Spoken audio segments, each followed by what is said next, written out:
সবাই ভিডিওটা দেখেন, তারপরে বুঝতে পারবেন। অনেকে কিন্তু জানেন না পবিত্র ঈদুল ফিতরের নামাজ কিভাবে পড়বেন। অবশ্যই আমার থেকে শিখে নেন। আর অবশ্যই জ্বরের গতিতে অবশ্যই ঈদুল ফিতরের নামাজটা সকল মানুষে ভুল করে থাকে, আপনি তাদেরকে ভিডিওটা শেয়ার করে দেন। অবশ্যই ঈদের নামাজের তাকবীর হচ্ছে 6টি। অবশ্যই প্রথম তাকবীর দিবে ইমাম সাহেব এবং সানা পাঠ করবে, তারপরে তাকবীর দিবে আল্লাহু আকবার, আবার তাকবীর দেবে আল্লাহু আকবার, আবার তাকবীর দিবে আল্লাহু আকবার। তারপর নিয়ত করে সূরা ফাতিহা পড়বে, ফাতিহার সাথে অন্য একটি সূরা মিলাবে, তারপরে রুকুতে চলে যাবে এবং সিজদা 2টা দিয়ে উঠে পড়বে।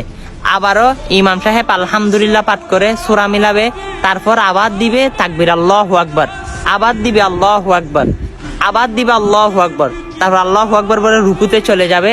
এইরকম রুকু থেকে উঠে অবশ্যই সালাম ফিরে ফেলবে। অবশ্যই আপনারা কিন্তু ঈদুল ফিতরের নামাজটা সর্বদা ভুল করে থাকেন, কিন্তু ইমাম সাহেব পড়ালেও আপনারা কিন্তু ভুল করেন। অবশ্য ভুল করা যাবে না, শিখতে হবে। আপনি কিন্তু সকালকে শিখাতে পারবেন, ভিডিওটা শেয়ার দিয়ে সকল মানুষ ঈদুল ফিতরের নামাজ সম্পর্কে জানতে পারবে। ঈদুল ফিতরের নামাজের যতগুলো সোয়াব রয়েছে অবশ্যই অধিকাংশ সোয়াব আপনার আমলনামায় যাবে। অবশ্যই ভিডিওটা শেয়ার করে সকল মুসলমানকে দেখার সুযোগ করে দিন। আমিন। আশা করি বুঝতে পারছেন।